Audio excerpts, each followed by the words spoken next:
Good day and welcome to this presentation about the Department of Viticulture and Oenology.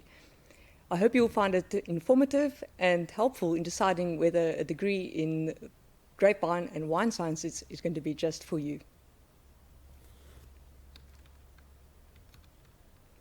Let's start with a brief overview.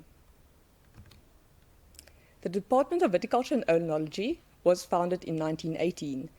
In this slide, you'll see the terms viticulture and oenology being used, but that's the same as grapevine science and wine sciences, just to prevent any confusion.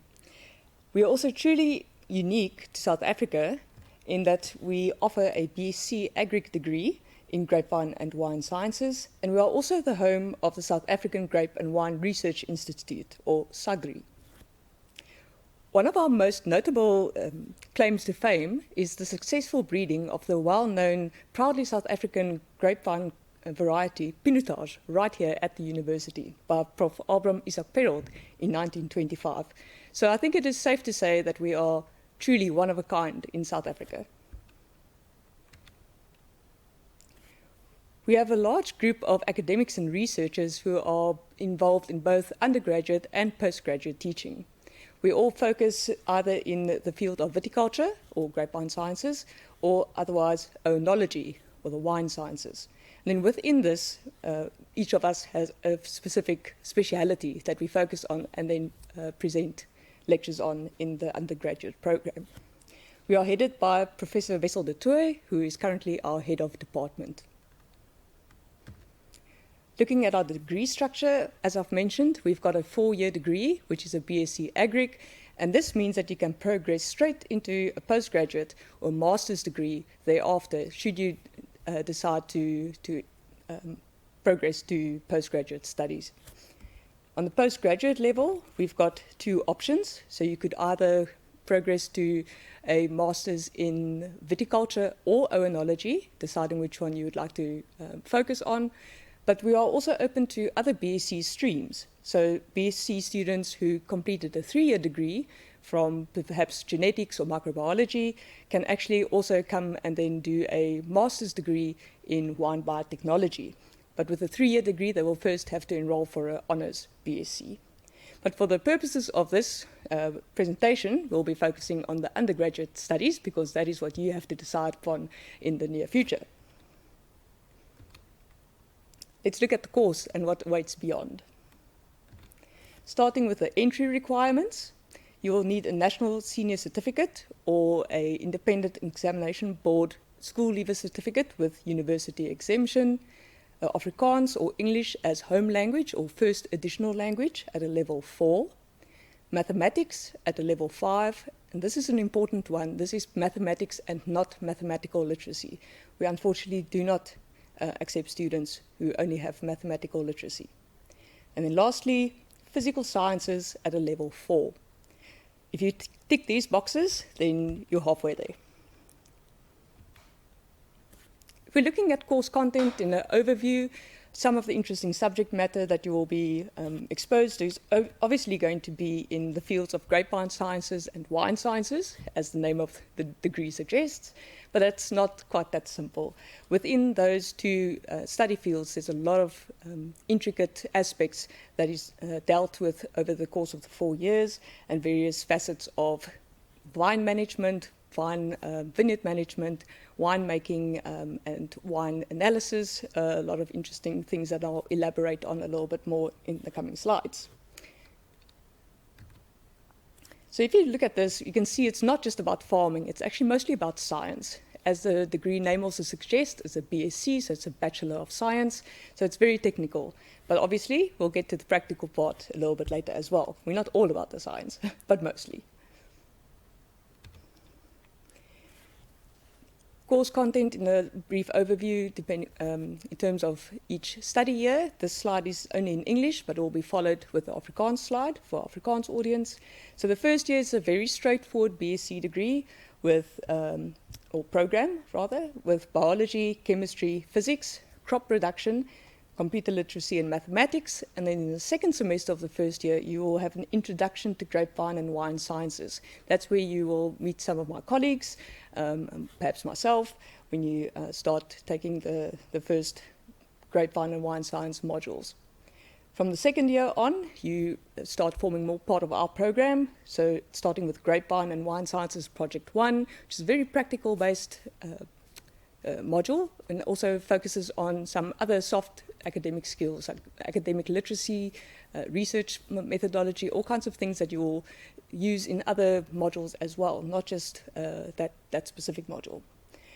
We'll look at things like information about the wine industry, wine styles and the sensory evaluation of wine, grapevine plant materials, resource allocation within the plant, and grapevine physiology, so that's how the grapevine actually functions, grapevine and wine microbiology, and then biochemistry, chemistry, and soil science, which fall outside of our department, but make a very important part of this program. So those modules and subjects are all compulsory, and from the third year, you've got the compulsory grapevine and wine sciences part again, with project 2 following up and building up from the project 1 module in the second year.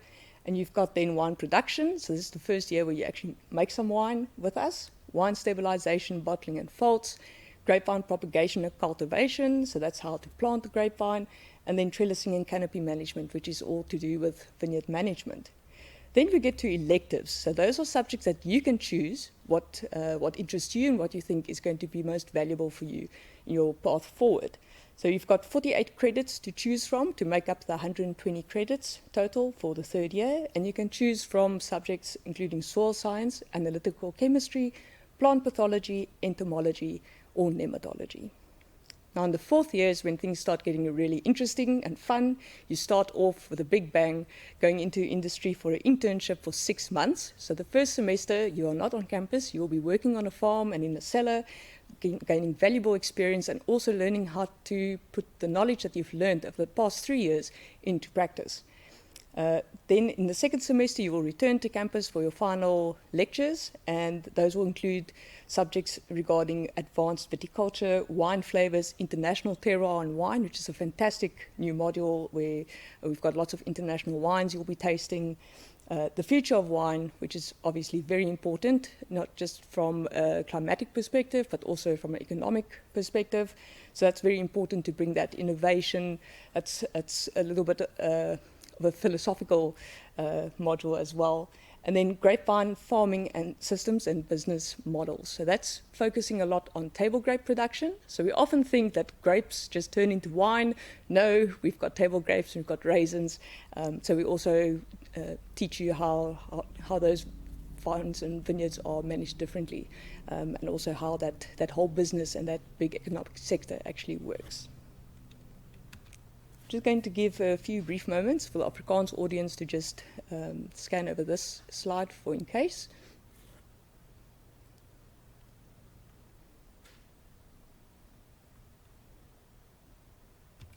Right, and once you have graduated with a degree from our department, it's time to get a career. So this is the important part. And the two things that come up spring to mind first is obviously a winemaker or viticulturist, but that's definitely not the end of the path.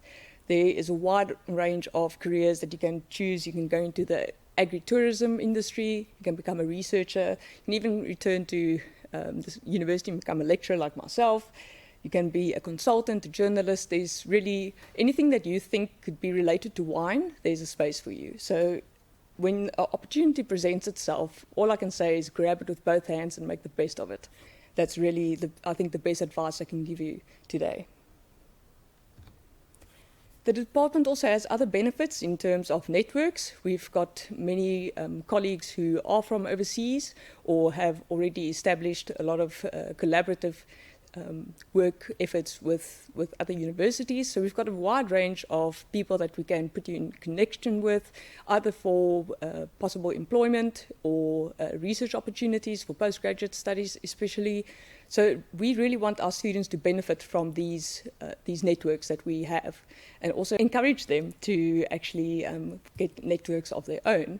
There's also opportunities for traveling. So we'll often see that a lot of our students end up going overseas for the first few harvests after they graduate, because any place that grapevines are grown means that you can possibly get a harvest internship or long-term employment or a research opportunity. So it really broadens the world for you, and yes, nothing stops you. So whatever you put your mind to, you can do that. You can achieve it.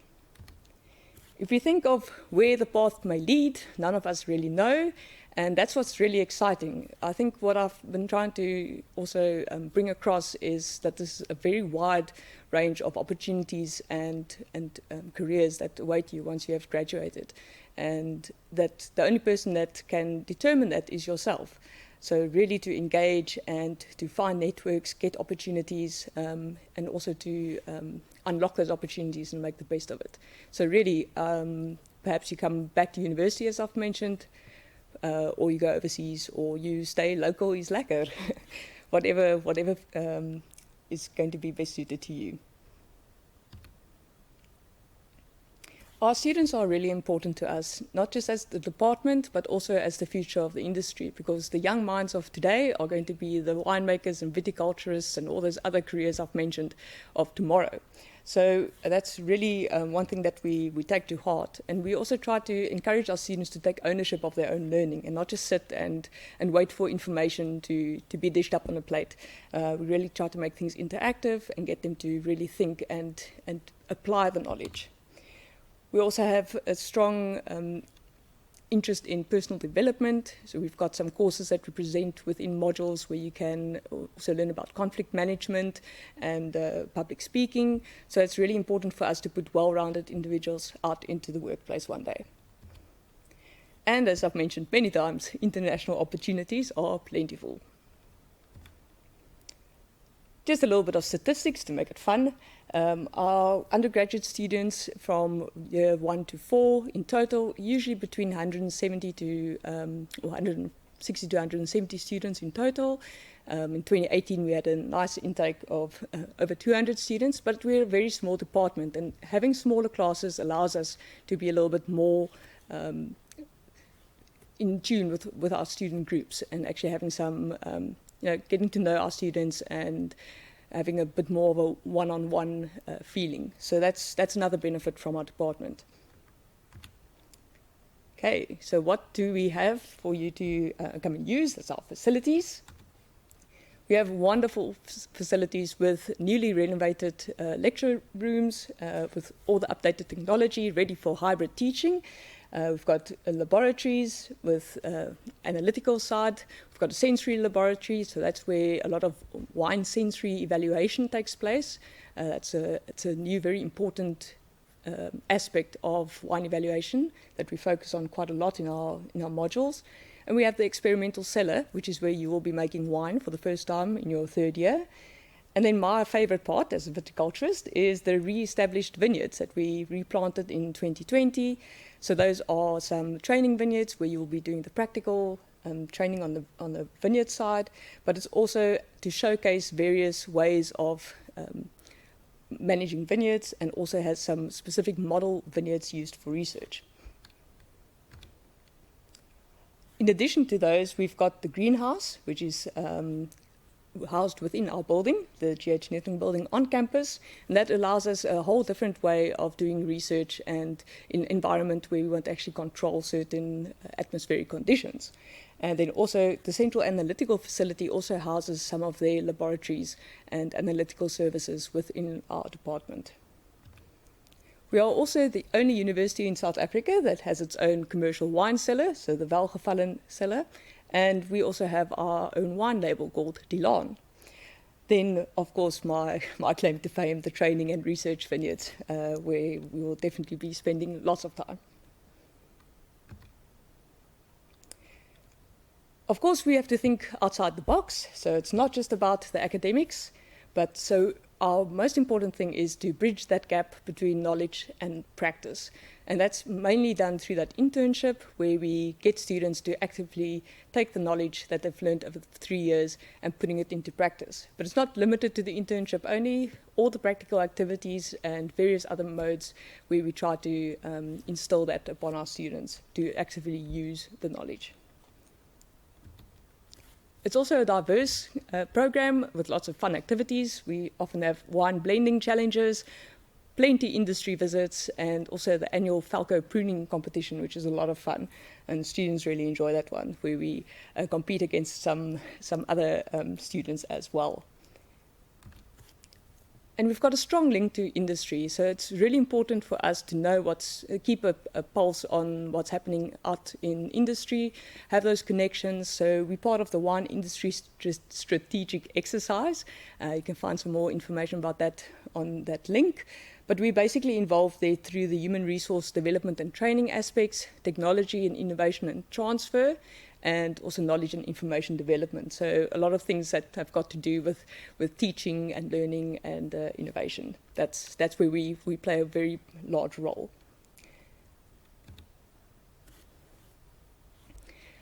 I'd like to thank you for your attention and hope that you found this informative, and we hope to see you soon in future as one of our prospective students.